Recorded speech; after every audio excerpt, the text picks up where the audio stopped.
Welcome to the Rim Brake Rodeo. We hope this video helps. In this video, I will explain how to open your Volkswagen Beetle's hood. First, locate the hood release lever inside the cabin. This lever is usually found on the driver's side, near the door sill, or under the dashboard.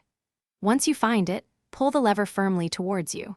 You should hear a distinct click as the primary latch disengages, slightly popping the hood open by about 1 or 2 inches. Now, walk to the front of your Volkswagen Beetle. The hood will be slightly ajar, creating a small gap. Carefully reach your hand into this opening, feeling for the secondary safety latch. This latch is typically a small lever or tab, often located near the center of the hood's edge or slightly to one side.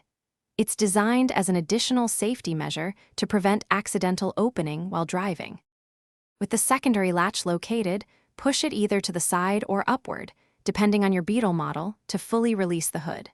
Now, gently lift the hood until it is completely open and stable.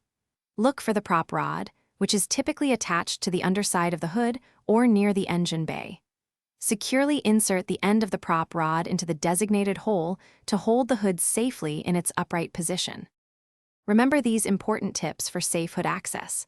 Always ensure your Volkswagen Beetle is parked on a level and safe surface before opening the hood. Never attempt to open the hood while the engine is running, as this can be very dangerous. Before closing, double-check that all tools and items are clear of the engine bay. Finally, lower the hood gently, then press down firmly on the front edge to ensure both latches engage securely. Thanks for watching. Consider subscribing if we helped you.